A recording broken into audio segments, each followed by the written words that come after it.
and welcome once again to another episode of the HoriZone Roundtable. I am Bob McDonald, and you can find me on Twitter at Bob McDonald. And joining me, of course, is my co-host, Matt Dudek. Hey there, everybody. Bob, I feel like I've talked to you every day this week.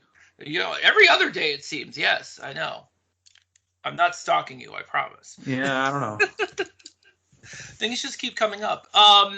But Matt, you can find on Twitter at HoriZone Matt. You can follow the podcast on Twitter as well at HoriZone RT. You can visit us online at HoriZoneRoundtable.com and subscribe to us wherever podcasts are found. And Matt, this is, I know we've done a bunch of these, but this officially is episode 100. I mean, if you don't include like the 78 bonus episodes this week, then 78 bonus episodes and episode 0. Don't forget about episode 0. Right. So yeah, sure. So, well, we can call this 100 if that makes you feel good. This is our 100th official episode, taking out all the bonus ones we've done. We've done like a bunch of them this year. It's crazy. Things keep coming up and coming up and coming up. But yeah, hey, look, I know. Let's talk to the new coach. Hey, I know. Let's talk to a player that just entered the transfer portal yesterday. Okay, cool. Let's do it. Let's do this. And the next 100 isn't. Yeah, I at some point in time we're gonna get to our summer lull, which Jesus, is that even gonna be a thing? I mean, last year it wasn't. You know, I doubt it, because from what we learned from Grant Weatherford yesterday, there's going to be an IUPUI fallout coming. You know, we're about to start getting players, which I know we're going to talk about today, signing. Yeah. No, there's really not going to be a huge lull, I don't think. And plus, everyone's just craving something to talk about or take our minds off of what's going on in this world. So I don't think there's going to be much of a lull. So. I mean, like starting next week. Next week, we're if you're a Fort Wayne fan, damn it, you better get on it, because this next week's for you. Next week we got John Nolan coming on, who does the TV broadcast for Fort Wayne. Nice. I gotta clarify that, because there's much like for example, Detroit, who has a radio voice and a TV voice separately. Same thing, same concept here at Fort Wayne. And incidentally, speaking of Detroit Mercy, of course, we also have Jeremy Otto coming up on the week of the 26th. And then Matt, the 2020 Jimmy Lemke Fan Battle Royale, which is actually shaping up as I have envisioned.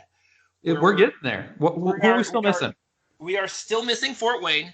Although we may have somebody. Ooh. We're missing Cleveland State. We may have somebody there too.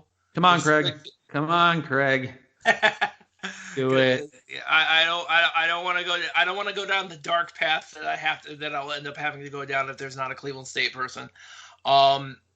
We are still looking for a Milwaukee person, a non-broken Milwaukee person. It seems like that's very rare to find. Can we have we posted on their message board yet, or is their message board alive, or are they all dead? It is. I just don't know. It seems like a very hostile territory from the last time, from with the discussion we had last year about message boards in general. So I'm a little leery. Maybe I'll go tiptoe in. And last, of course, not least, or probably least because they're last, IUPUI. They don't have fans. That's going to be impossible. I don't understand that, though. Come on. We just had Grant Weatherford on yesterday. I'm sure you were all really interested in what he had to say and everything like that. Yes, he's probably not going to play for you next year, but come on. I think that's awesome when we can get a player on with us who knows the league, talk about the league, but also talk about what they're going through right now. I think that's a great day in our world. That's right. So yeah, anybody else, any other player who's interested in joining us and is in the transfer portal, we are here for you as well. Because we are. But yeah, so all this stuff and all the stuff we've done in the past, and I guess I can't. I don't want to move forward without thanking a bunch of people, because we've had how many we get. If you're a Horizon League fan, there's a good chance you've been on this show at one point in time. Yes. So starting with Jimmy, obviously, without Jimmy, I'm not doing this at all, like even a little bit. So, I would say John Durter, but he's banned for life. Banned for life. But also, obviously thank you, Matt, as one of our first guests, if you recall, along with Carrick Jones, both of you, both of you filling in as guest host, and now you have transitioned into the permanent co-host. That's back when Carrick used to think that this was a rivalry, and that he wanted to talk smack about what was going to happen. That hasn't gone very well for us. And Carrick, when this is done, he still owes me dinner. Hasn't been forgotten. Really? Come on! I thought you guys would have settled up at the HoriZone League tournament last year. Come on! Oh no, this is from this year. He wagered a nice dinner on this year, and he went 0-2.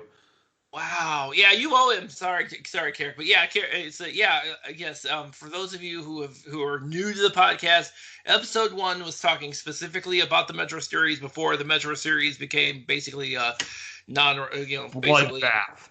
Yeah, pretty much every time. And we had Carrick and we had Matt on as our very first guest. Not to be confused with episode 0, which was just me and Jimmy bullshitting. Which is not to be confused with episodes 2 through 95 or whenever Jimmy. That's true. This is true. But also too, want to thank some of our other guest hosts over the last few years. Jim Saro, I know he's in. He's filled in once or twice. I know he's also been. Brian Dickman over at Fear the Phoenix has had him on a few times. For his podcast, so we've sucked Jim Saro into the vortex, but thank you, sir.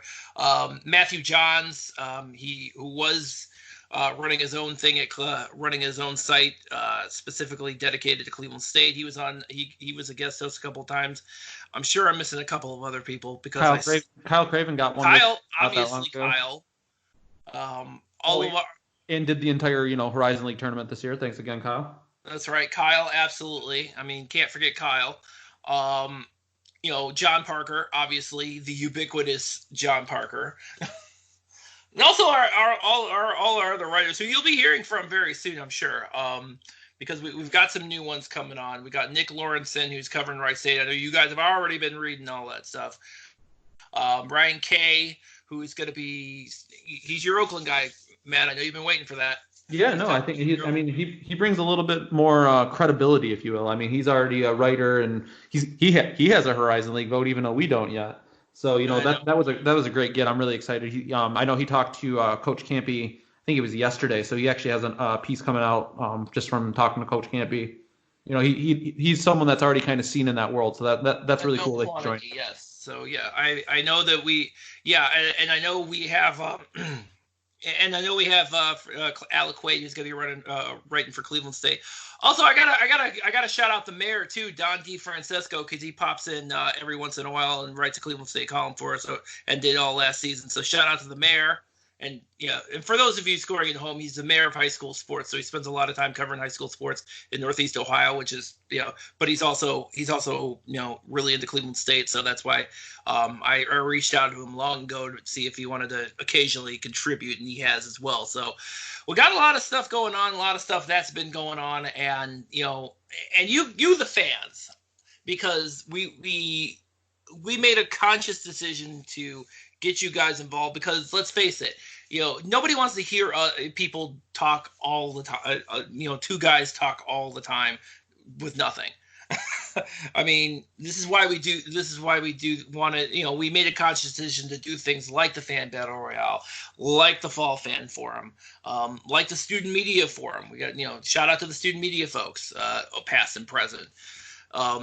Side note, we forgot Mark Weems when we were talking. We forgot Mark Weems. Oh, come on. We forgot Mark Weems. How do you forget Mark Weems? Mark Weems has been one of our first. I know. And yes, Mark has been putting together some of the Youngstown State season reviews. I'm sure he's going to be kicking that up, starting that back up again this week.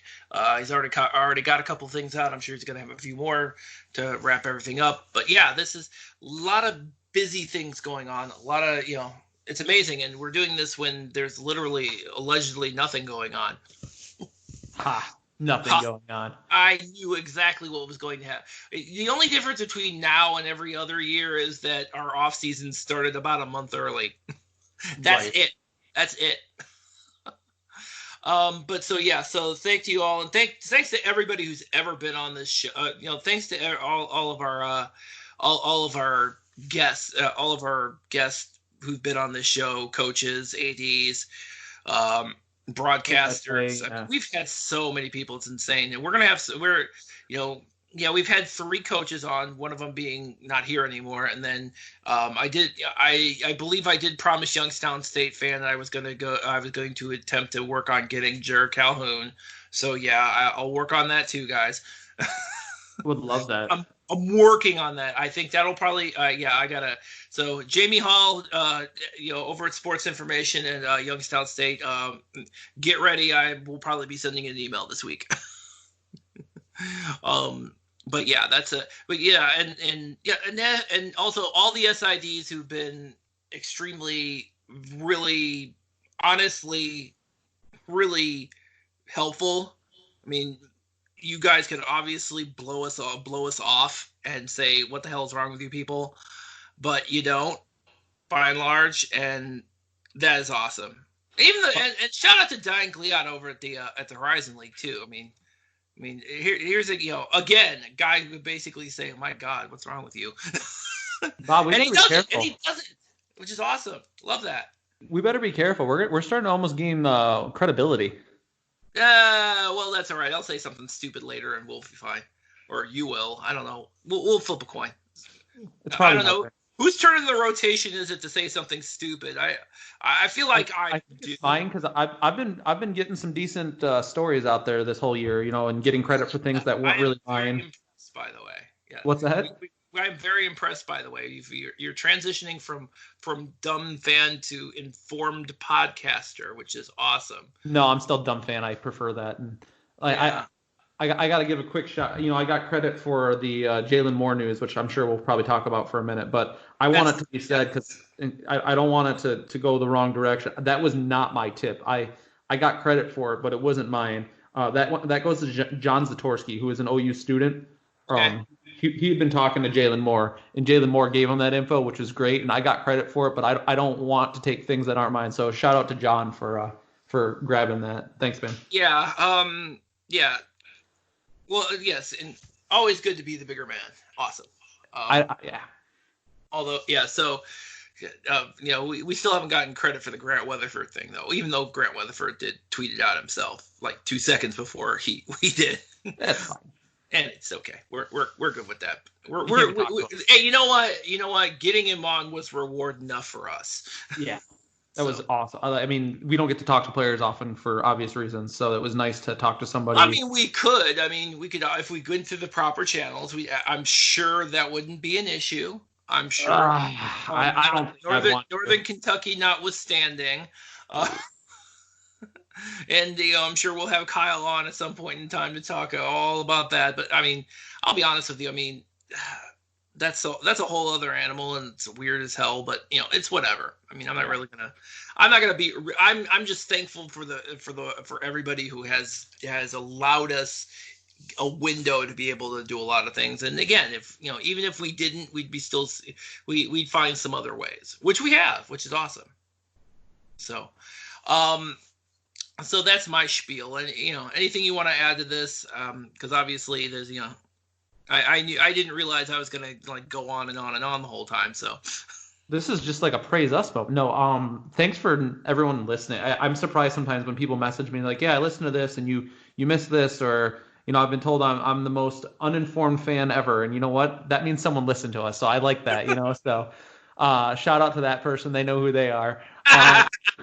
So no, it's cool to know that people listen to us. We heard from Jordan Burnfield, who's like, I listen to you guys because you guys do follow the league, and that's really cool. It helps me start to prep and get a wrap on the things that I might want to address on broadcast. So thanks to everyone that listens. It's cool that people kind of care what we have to say about a league that people tend to not even really care too much about. So I think we're doing cool stuff, and hopefully we can keep building on what we've been doing. And I mean, like I said, the past month we've been on a tear. I've been really, really loving the people we're talking to and the content and more of that. More that's good. That's all I got. Well, we got to come up with some stuff because then we're gonna be, like I said, we're gonna get into like June or July, and it's like, unless Nope, that's unless when there's another mutiny. exactly. That's when Rim's gonna get tossed, and then all of a sudden we're right back into this. We just go find the playbook from Cleveland State and just start talking the same points, just changing the names. Except I'm not well. Actually, to tell you, let's be honest, I wasn't that confident in Cleveland State either. So that was Not that fast. not that fast, not that fast. But you know, not we can't have pleasant surprises all the time in the HoriZone League. That just doesn't work out that way. No. But yeah, and I actually do want to talk. For those of you who missed the bonus episode of Grant Weatherford, definitely go listen to that. Definitely worth a listen. Kind of to summarize it a little bit, some of the things that I took away from that, besides some of the things that I took away from it was I guess the thing I didn't realize, which apparently was the hiring freeze across the entire IU system. Makes sense though.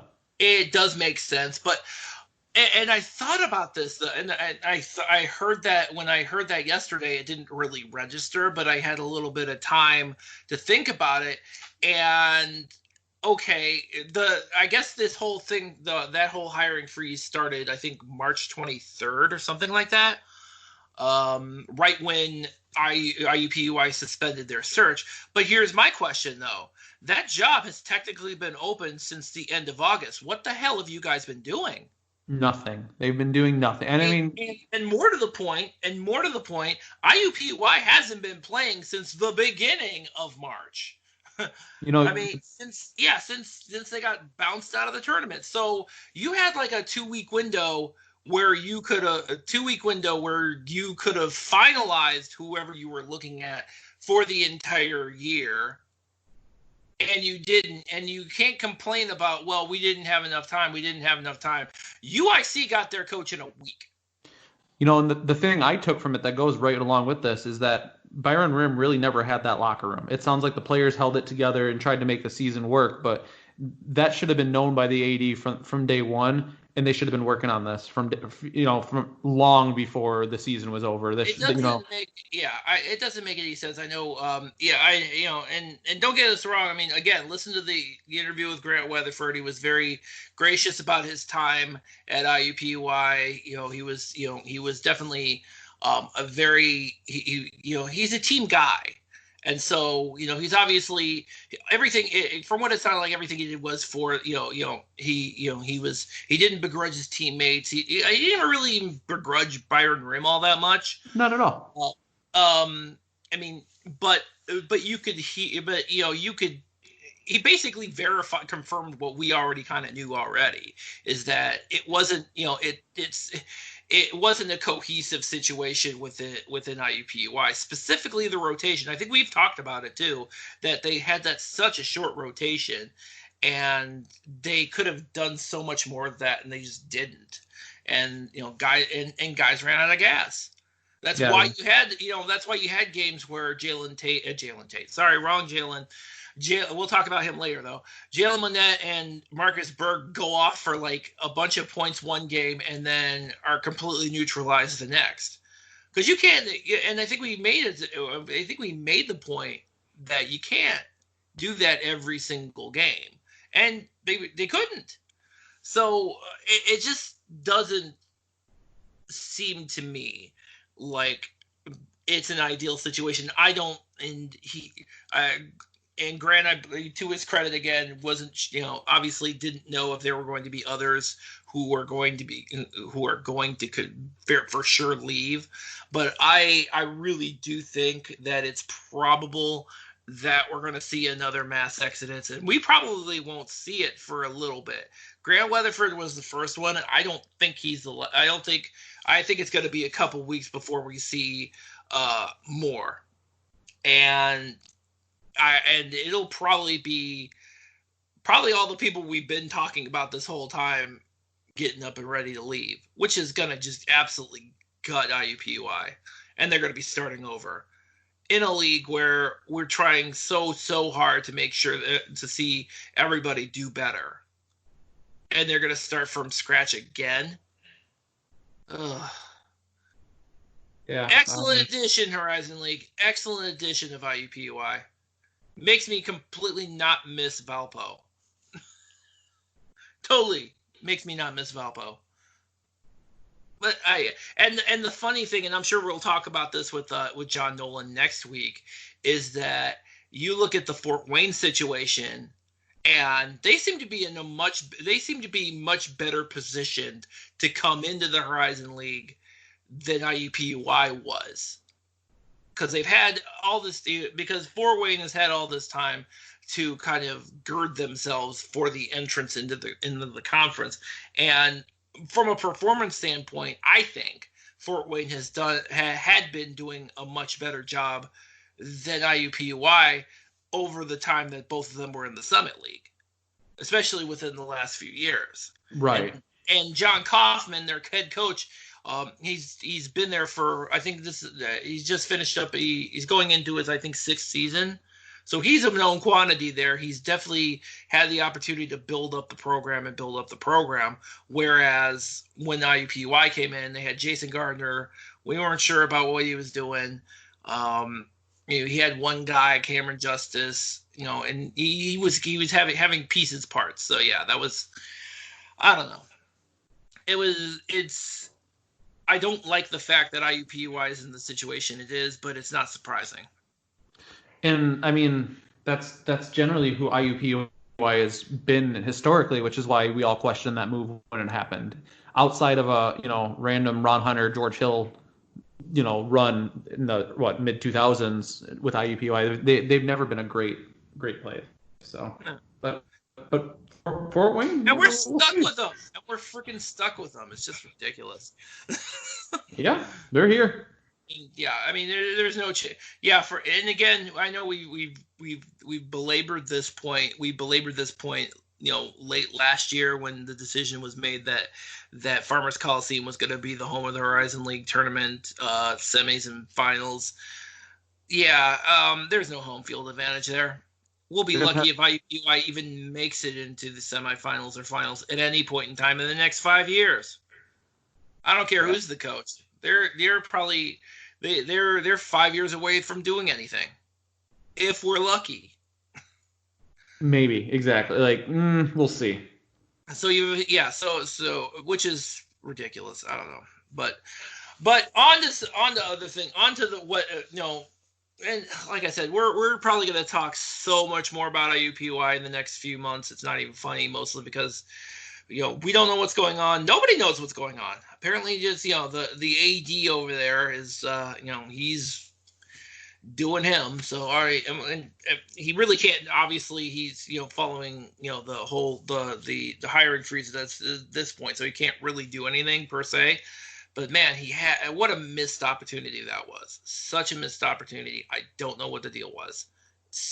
I don't know. It just seems like they could have moved so much faster, and they moved like freaking lava. Mm-hmm. So, but on to other news. Now it's interesting because as of right now, and I think we talked a little bit about this with Luke Yaklich when we had him on, about the fact that this is kind of the dead period for NCAA, the NCAA is extended until May 1st, which means players can't visit colleges right now. That's a big no-no at this point. And by the way, most colleges' campuses are ghost towns anyway. So what's the point? Anybody on there is probably a medical person that's staying in a dorm, even though they don't want to. Like there's nothing to see in a college right now. Yeah, it's for the best. But here's the kicker, though.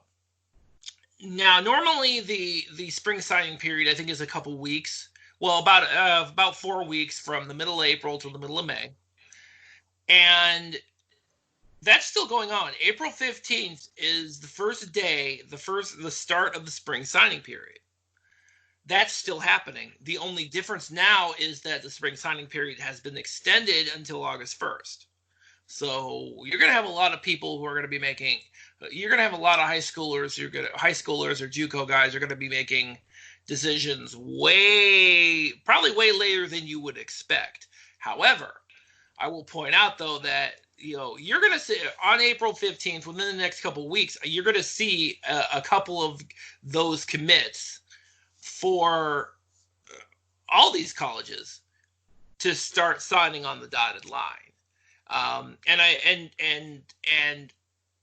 I know, obviously, Matt, you're excited about one of them who's going to be signed, who committed, the guy you broke through the other guy. Right. But yeah, I mean, the commits are going to be coming. The verbal commits have, despite the fact that we haven't really had any like basketball to play per se, the commits have been coming pretty hard and fast, which is again like any other normal off season for anybody, which is, I guess, helps us because it lends a little bit of normalcy to our everyday lives. I guess it's nice. It feels like a college basketball off season right now, well, yeah. Again, the only difference between that and any other time is that we're doing it about a month in advance, which we never get to do, but now we get to, which is awesome. So right. Yeah, so it's going to be. But yeah, I actually wanted to talk about, tell us a little bit about Jalen Moore, because he is a guy who is this guy is an actual point guard, correct? He is an actual point guard. He is listed at 5'10", which means he's probably shorter than that. Let's be honest. He was a third team All-American for JUCO this year, so that's pretty cool. That's not something to ignore.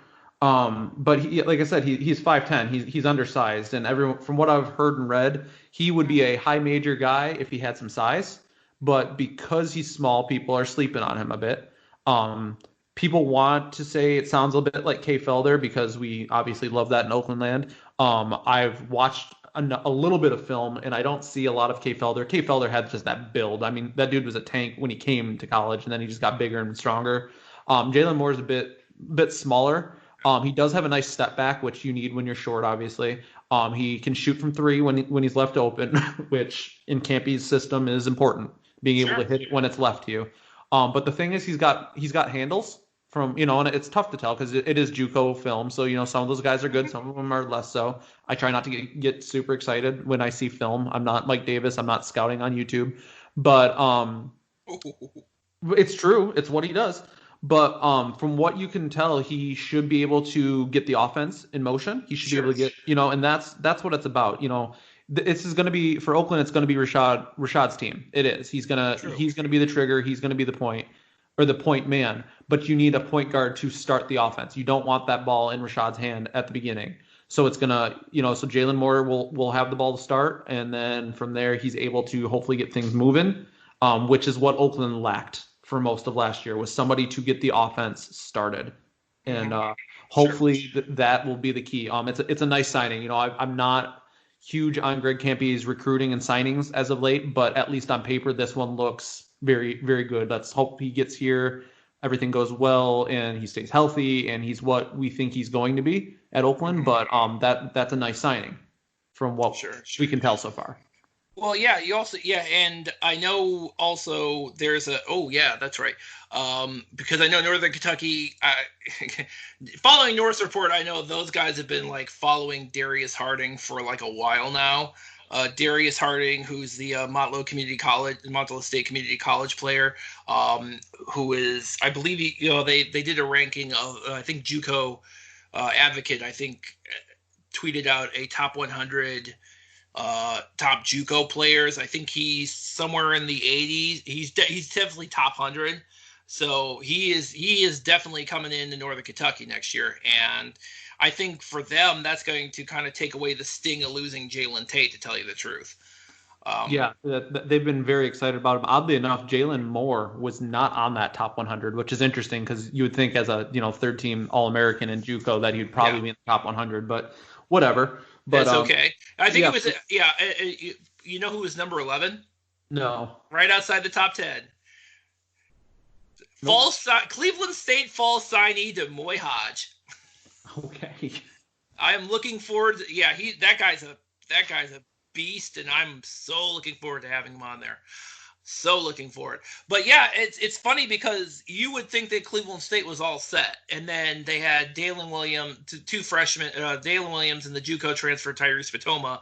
Those two have actually entered the transfer portal, but next man up, because the Cleveland State got two more guys. They got a prep school kid, Luke Woodrich. This kid can shoot the lights out, which is awesome because Cleveland State last year, I don't know if you noticed, couldn't hit the broadside of a barn from beyond the arc. They did not have any shooting. They were absolutely not good, and and Cleveland State would be the first to admit they were not a 3-point shooting team last year. But yeah, they got some size. Luke Woodrich, he's a 6'7" guy, so I easily could see him playing the stretch 4, which is good because realistically at the 4 and the 5, Cleveland State really, I was a little concerned about their depth. I don't know I was a little concerned about their depth in terms of, they have Alka Eichelberger coming back. They have Spider Johnson come back. They've got that 7-footer kid, Mabel Majak, coming in.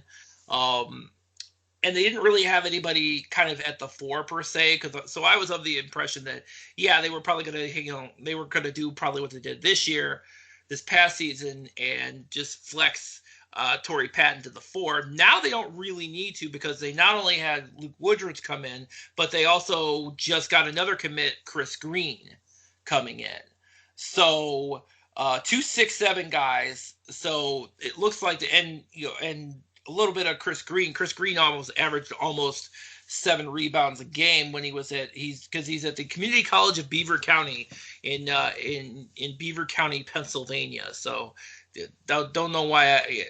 Only reason I know that is because I used to drive down in that general vicinity all the time on the way to my grandparents' house back in the day. But yeah, he recently committed, so it's interesting where Cleveland State, I thought, was going to have an issue with that front court rotation. I no longer have that concern. And then add all those other guys who are coming in. They got 6 new. It's funny because Cleveland State has 6 new guys coming in next year, even after adding a bunch of people last year. What's interesting is it really seems like most of the Horizon League teams, barring something crazy happening, are settled, except for the 2 that were already at the bottom with IUPUI and Detroit Mercy, and they're just. That's true. Detroit Mercy's. What are they doing in IUPUI? We talked enough about earlier, but like what's going on at those schools? Like they need to start getting some players in. So also too, and I also wanted to point out, I also want to make mention of the fact, Green Bay also got a new commit, DeMonte Taylor. He's he looks like he's pretty flexible guy at 6'5", so he's definitely gonna hit. If they hit on this guy the way they did with Amari Davis, I'm gonna be very interested in seeing what. And not to mention you have Tank Hamfill coming back next year. Yeah, that's gonna be that. Green Bay is gonna be a scary team next year, I think, with all everybody they got coming back. I would agree. I mean, yes, they lose Jaquan McLeod. Yes, they lose Cam Hankerson, but you can bring back. But you already have Amari Davis there, who's just phenomenal. And then you're bringing in, you have Tank Hamfill coming back, and then you also have, you got DeMonte Taylor coming in. It's going to be an interesting. I think it's going to be very, very. They're going to be very scary next year. What about Milwaukee? Do we have anything? No, we got nothing on Milwaukee. Yeah, we got nothing on Milwaukee. I will mention also too, obviously, Luke Yaklich wasted no time. I know we couldn't really necessarily talk per se to him about kind of the ins and outs because they're not official. Blah blah blah blah. We know the score, but they actually grabbed themselves they're addressing their now dearth of a backcourt with all the graduations. They got Tavion Kirk, who is from Joliet West.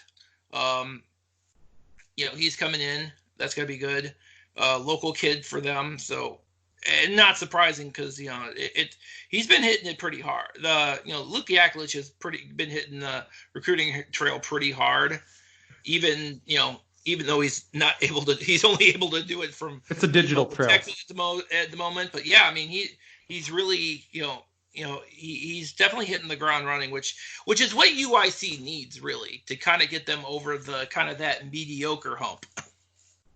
So yeah, and I know also I think we mentioned Youngstown State had. I know Youngstown State had a commit. We mentioned Alex Vargo was going to be had committed to them.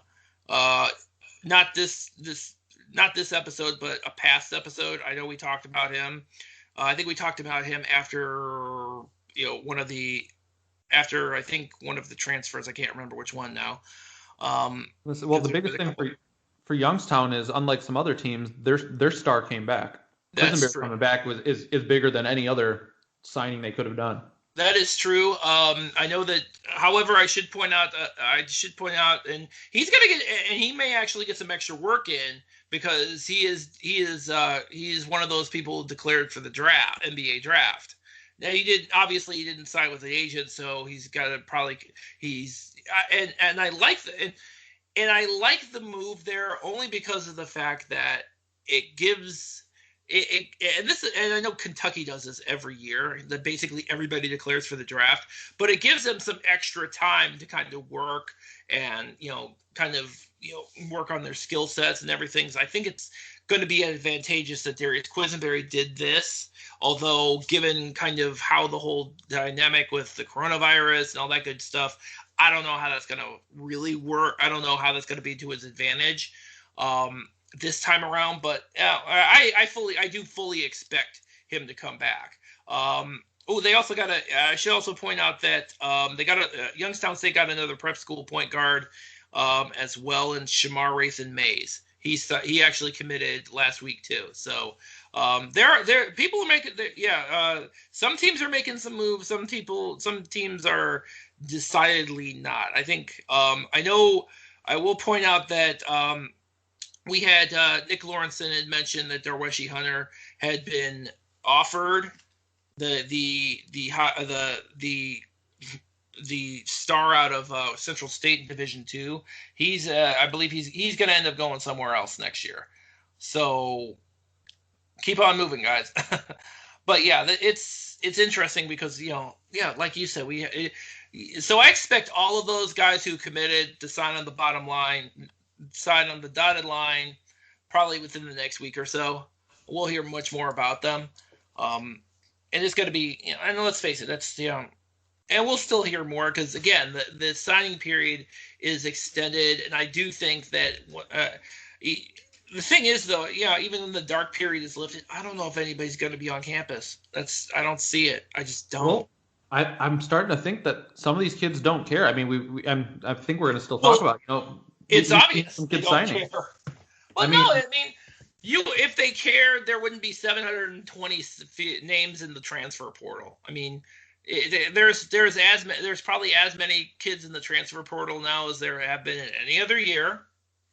So, the coronavirus or not, the kids are still moving, including a few that I want to talk about now.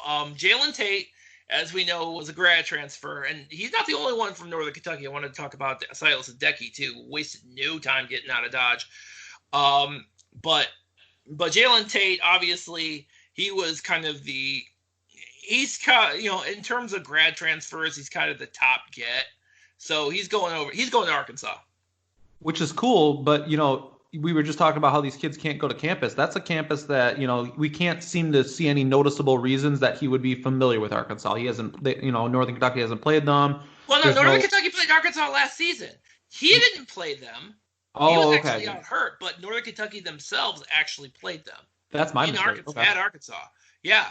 They went there last year. So if he was off that trip, then hopefully he got to see campus maybe a little bit or something, Yeah. Or he got it secondhand. Who knows? But yeah, Jalen Tate is now officially going to be going to Arkansas. Silas Hideki, his teammate in Northern Kentucky. I know Kyle Craven had alluded to potentially him also. He had alluded to him in one of his North Report articles that Hideki may be on the move, and boy was he. Silas Hideki is probably one of the guys who really got his shit together because he announced he was going into the transfer portal, and like an hour later, he was at Eastern ETSU. I think there must be a minimum time. That was like record speed that he was in, and then he's off somewhere else like immediately. He knew exactly where he was going. Like I said, there must be like a minimum time you must be in the portal. Otherwise, it just looks funky. Like, yep, I'm in the portal. Okay, I've been recruited. You know what? I like these guys. All right, moving on. Or it was a complete surprise to ETSU, but I don't see that. I don't think so. No. So yeah, those are the two that and I know I'm trying to remember if there's any. We'll get to the last one. I know you really want to talk about this, but there was because there's Trey Maddox, who was also in the transfer. Now Trey Maddox did something very. I'm not sure what exactly happened here or how this whole thing transpired. But Trey Maddox announced on what late Saturday night. Talk about a late night news. He was on West Coast time. That's all. He was on West Coast. Oh, my bad. He was on West Coast time. It was only 10 o'clock at night on the West Coast. It was only 10. Okay, so yeah, he is now going to be. He is transferring to Cal State Fullerton. Yeah. Cal State Fullerton. Okay, so Cal State Fullerton from the Big West. Cal State Fullerton, when I think of Cal State Fullerton, I think of more baseball than basketball. I really do. It's a baseball school. Absolutely. It is absolutely a baseball school. It is, perennial College World Series school, Cal State Fullerton. Not really necessarily a basketball school.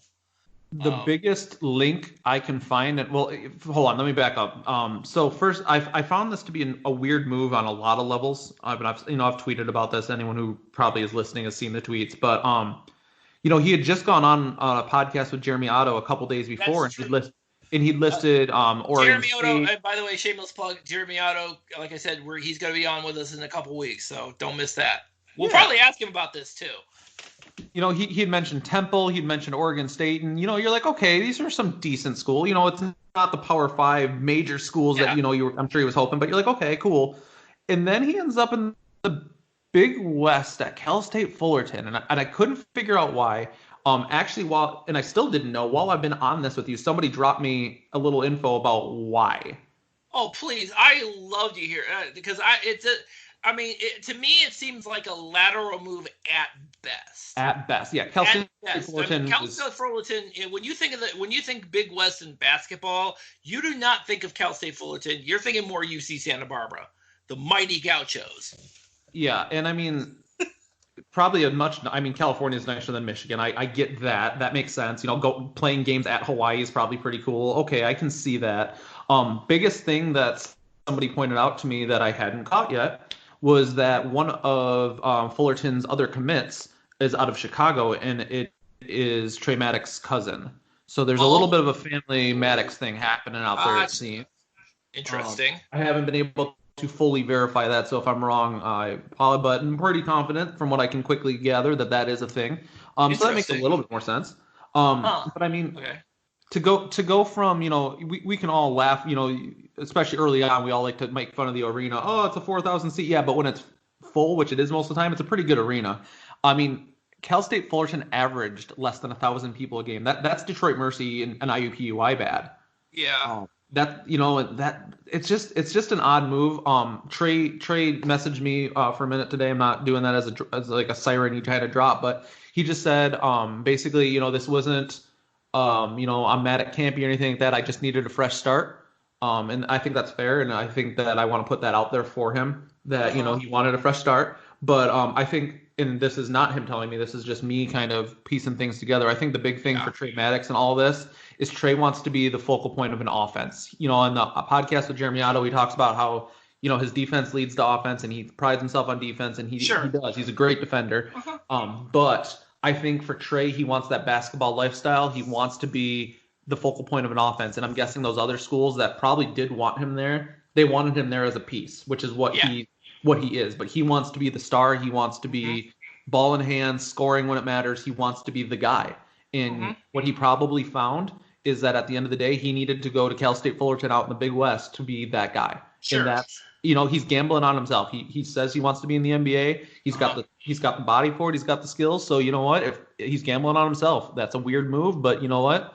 Good on him. If he can make it happen, NBA will find you. So Sure, cool. you are not wrong. I mean, the NBA. I don't, and I'm glad you brought that up because sometimes that is kind of the MO for a lot of these guys, that the NBA is somehow going to find you. But let's be honest, a lot of these, and I can't remember who pointed this out, but a lot of these grant transfers are generally there's not many of them who end up transitioning to the NBA. It's not going how they want it to. No, it's not going on. No, that's, you could talk about the phenomenon of the grant transfer, but at the bottom line is, most of them are not really making the transition to a position. They're not ending up in a position where they can realistically look at the NBA as an option, and that's just not how that goes. I mean, and I don't know if that's by design or whatever, but it's interesting that is the case, no matter what. And I think it's very important that you would think that we would get to a point at some point in time where kids would say, I mean, kids would look at this and say, okay, well, this isn't really working out. This didn't work out the way I wanted it to. Maybe I should have rethought that. Maybe I should have just stayed where I was at and called it a day. Now, there are obviously extenuating circumstances, coaching changes, mutinies, things like that. But by and large, most of we talk about this transfer epidemic, but who's it really benefiting? I mean, because most of the players that are transferring aren't doing any measurably better than the schools they left. Right. And I mean, these kids are gambling on themselves, and you know what? There's something to be said for that. And you just kind of go, all right, cool. I hope it works out how you expect it to. And so far, the statistics kind of show it's not, but that's, I guess that's up to them. They've got the same numbers. But again, as I mentioned, there may be some other things in play at that point in time. I'm sure there are. Because after a few, if we're being honest, after a certain amount of time, you may not jibe with after a couple years, you may not jibe with the coach. You may not. You may have gotten to a point where you want to go into another system, and that's and maybe that's that's definitely a motivator, I'm sure. For around here, we kind of can look back at Javen Cumberland. He left as a grad transfer. He started a couple games, but most of the time he was a bench piece, kind of watching his cousin chuck up shots. Honestly, I think if Javen Cumberland had stuck around here, he'd be playing in Europe. I don't know if that's going to happen for him. But that's a risk that he took and a choice that he made, and you just kind of have to sit back and see how it works out. Yeah, I mean Javen Cumberland is a perfect example, especially considering when all you heard about was his cousin Jaron, and not to mention not only his cousin Jaron, but kind of the friction that he had with John Brannon. It sounds like, which I thought was kind of a icing on the cake over there. But again, he gambled on himself, and he gambled on himself, where he thought was familiar territory, with the guy he's played against, playing for a guy he played against in the HoriZone League, playing with his cousin, and it didn't work out. I mean, it didn't work out probably as well as he wanted to. I'm sure he thought he'd play in the NCAA tournament. Turns out no one gets to play in the NCAA tournament this year. So, is that how you wanted your season to go? It's hard to tell. I hope so for him. It truly is. But I mean, but the bottom line is that, and again, I don't see. And again, this is kind of I want to say this is going to be kind of the end, but I don't see it. I mean, again, we've got a whole bunch of we have a whole bunch of folks from we have a whole bunch of people that are, I don't know. I think we're going to see way more. We're going to see way more coming out of IUPUI. Yeah, I think it's going to be closer to the worst case scenario for them than the best case scenario. And if that's the case, man, they're going to have such I mean, they were already going to have a long season. I think it's going to be even longer now. Just kind of throwing that out there. Yes, it is. I agree. So with that said, we're going to go ahead. We're going to go ahead and wrap up this 100th episode. Yay. Like I said, next week we're going to have John Nolan on. We're going to talk some Fort Wayne basketball for the first time on in depth. We're going to talk about it for the first time on the podcast. So definitely don't want to miss that. And a couple weeks from now, like we said, we're going to have Jerry Miato and then the Fan Battle Royale.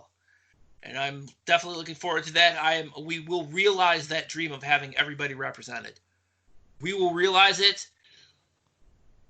Except for IUPUI. Or you will suffer. You will suffer if I don't get a confirmation from a fan from a Horizon League school. And it's going to be I can't stress this enough. I have mentioned this multiple times. If your school is not represented, may God have mercy on your soul. And then you only have yourself to be mad at. I figure if you know what? You want to know what's messed up? There's probably a Milwaukee fan out there right now saying, "Good, they deserve it." But I'm talking about you guys. I just assume no one from IUPUI listens to this, so therefore they don't care if we were to kill them. I don't know. So I don't know. I mean, the guys from the Jag Pound, you guys need to step your game up. Come on, guys, let's get you in here. All right, so yeah, next week we got John Nolan. So other than that, that's gonna do it. Again, you can follow the HoriZone Roundtable at HoriZoneRoundtable.com. You can listen to us wherever you find podcasts. Please subscribe. Always good. You can find us on your Amazon or Google devices. And thank you, as always, for the 100th time, not including bonus episodes. Thank you for listening.